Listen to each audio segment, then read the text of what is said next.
بسم اللہ الرحمن الرحیم۔ مختلف تاریخ ادبیات مسلمانہ نے پاک و ہند، باب نمبر جو ہے نا 6 باب ہے اردو شاعری کا شمالی ہند میں آغاز، اور وہ جو شمالی ہند میں آغاز ہوا تھا ان میں ایک ایہام گوئی تھی اور ایک رد عمل۔ تو ایہام گوئی کے حوالے سے کل میں نے جو ہے نا ویڈیو اپلوڈ کر دی ہے، اور آج جو ہے ایہام گوئی کے خلاف جو ہے یا جو رد عمل میں کیا ہوا تو وہ ہم آج کرتے ہیں۔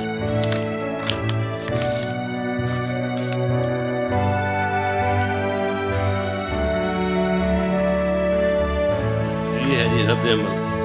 رد عمل میں جن جن لوگوں نے اپنا حصہ ڈالا یا جن جن شعراء نے اپنی شاعری کی تو ان کے بارے میں ہم پڑھتے ہیں۔ سب سے پہلے ہیں حاتم، ظہور الدین حاتم۔ حاتم نے ایہام کو شعراء کے ساتھ شاعری کی تھی شروع میں، مگر رد عمل کی طریق میں بھی وہ پیش تھے۔ اس سلسلے میں دوسرا اہم نام مرزا مظہر جانا کا تھا، جنہوں نے خود بھی بہت عمدہ شعر کہے اور اپنے شاگردوں کو بھی ایہام سے بچ کر تازہ گوئی اختیار کرنے کا مشورہ دیا۔ تو ظہور الدین حاتم کے بارے میں ہم پڑھتے ہیں، تھوڑا سا اجمالی جائزہ لیتے ہیں۔ ظہور الدین حاتم نام اور حاتم جو ہے ظہور الدین نام اور حاتم ان کا تخلص ہے۔ ظہور الدین حاتم جو ہے وہ عہد اورنگزیب کے آخری زمانے میں دہلی میں پیدا ہوئے۔ عہد اورنگزیب کے آخری زمانے میں یعنی 1700 میں پیدا ہوئے، 1782 میں ان کی وفات ہوئی، اور اورنگزیب عالمگیر کی وفات جو ہے 1707 عیسوی میں لکھا ہوا ہے کہ وہ عہد اورنگزیب کے آخری زمانے میں دہلی میں پیدا ہوئے۔ حاتم جوانی کے زمانے میں نواب امیر خان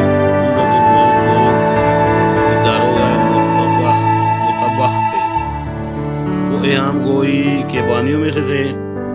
اور اب دیکھیں انہوں نے جب ایہام گوئی کی ابتدا کی تو پھر ان کے بعد ان اشعار میں ایہام کا سہارا لیا گیا ہے، لیکن جب ایہام گوئی کے خلاف رد عمل شروع ہوا تو حاتم نے یوں اظہار کیا۔ تو جیسے یہ ایک شعر ہے: ان دنوں سب کو ہوا صاف گوئی کا تلاش، نام کو چرچا نہیں حاتم کہیں ایہام کا۔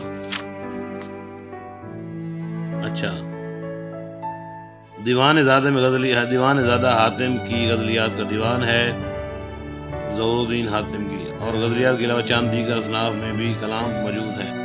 اچھا، حاتم کے بعد جو ہیں وہ مرزا مظہر جانا ہے۔ تو ایہام گوئی کی اصلاح میں مرزا مظہر نے سب سے پہلے حصہ لیا۔ انہوں نے اردو میں 100 سے کچھ زیادہ شعر لکھے جو تازہ گوئی کے شاہکار ہیں۔ انہوں نے اپنے شاگردوں مثلا یقین وغیرہ کو ایہام گوئی سے منع کیا۔ اس طرح ایسی اعلیٰ شاعری کا راستہ ہموار کیا جس پر آگے چل کر میر، سودا در وغیرہ نے عظیم عمارتیں بنائی۔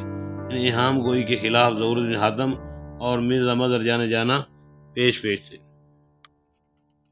حاتم اور مظہر دونوں نے ایہام گوئی کے رجحان کو ختم کرنے میں اول اپنی شاعری کے ذریعے اور بعد شاگردوں کو یہ تلقین کر کے صاف شستہ اور تجربات سے تخلیق اور ان کی شاعری کی پیش رفت میں اہم حصہ لیا۔ حاتم کے شاگردوں میں سودا، کیم، چاند پوری، میر محمدی بیدار، تابہ، رنگین اور عظیم بیگ جیسے کتنے ہی معروف نام شامل ہیں۔ مظہر کے تلامذہ میں یعنی ان کے شاگردوں میں یقین، قدرت بیان، فقیہی دردمند اور باقر حزین کے نام تذکروں میں مذکور ہیں۔ ان میں سے کئی شعراء آنے والی پر عظمت شاعری کے نمائندہ یا پیش رو ثابت ہوتے ہیں۔ ایہام گوئی کے رد عمل میں سب سے پہلے صرف 2 شعراء کا نام جو ہے جو وہ سر فہرست ہے، ایک ظہور الدین حاتم اور دوسرے مرزا مظہر جانا، باقی تو تمام لوگوں نے ان کی تقلید کی تھی۔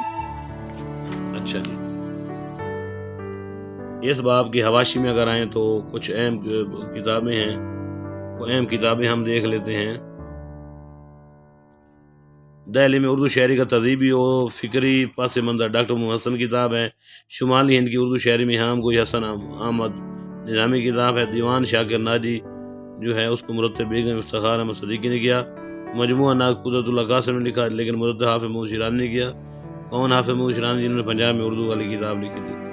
نکات و شعرا میر تقی میر نے، جبکہ مرتب ڈاکٹر محمود الہی، اور اردو شاعری میں ایہام گوئی کی طریق ڈاکٹر ملک حسن اختر کی یہ کتاب ہے۔ تو آج کے لیے اتنا کافی، کل انشاءاللہ 7واں چیپٹر جو ہے وہ ہم اس کے بارے میں پڑھیں گے۔ 7واں چیپٹر کا نام ہے دہلی میں شاعری کا فروغ اور دور اول کو پڑھیں گے۔